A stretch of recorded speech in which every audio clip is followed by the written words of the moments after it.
Thanks a lot, Jeff. This may shock you. It did me. More than 90% of American children have an online history by the age of 2. By age 5, more than half regularly use a computer or a tablet. And studies show internet surfing and social networking have caused kids' attention spans to drop from 12 minutes to 5.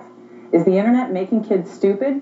Our tech expert, Dave Hatter, is here with some thoughts. How you doing, Dave? Good, Sheila. How are you? What are your initial thoughts about all of that? Well, I think definitely the internet usage is having an effect on people. I know just myself, it's difficult for me to sit and read for any long period of time without starting to get fidgety. And I think, part of it is the instant gratification the internet gives you. Part of it is articles on the internet tend to be shorter. Typically, people won't sit down to a computer and read a whole book. So I think I feel like it is definitely having an effect on me. And I think I see it like in students and so forth that I teach. I know you work with college kids. You have kids. Yep. I mean, what are some of the differences that you've seen with everything just booming with social networking and all the different devices? Well, I think it's a combination of internet usage and things like text. People's attention spans have become much shorter. Kids, especially like the college students I work with at Cincinnati State, are familiar with, hey, I'll just text my friend. And, you don't typically use good grammar. You're not necessarily writing out whole sentences of paragraphs. You're see you at 4. And half of that is abbreviated with characters and symbols and so forth. So I think all this technology is definitely having an impact on people. It's not typical like in the old days. I have some letters from my grandfather, who was a Marine in World War II, that he wrote back to my mom and my grandma,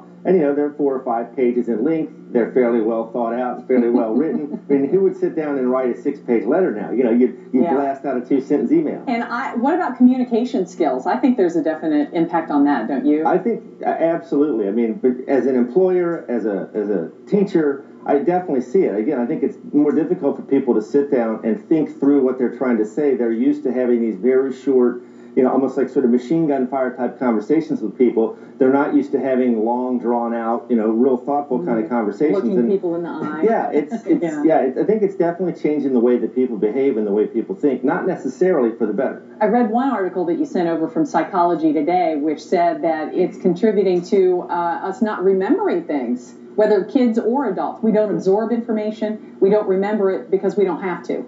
I think that, speaking strictly for myself, I think that's absolutely true. I find it more difficult, like if I'm trying to study something and really learn it, it seems like I have to read it multiple times, and I find myself after maybe 3 or 4 pages or 10 or 15 minutes really being sort of like, I'm getting antsy. I feel like I got to do something else. There's something else I should be doing right now. So I definitely feel like it's had an effect on me. So let's take a look at some of the ways to counter these effects. There are 4 top ways. One is limiting the internet use.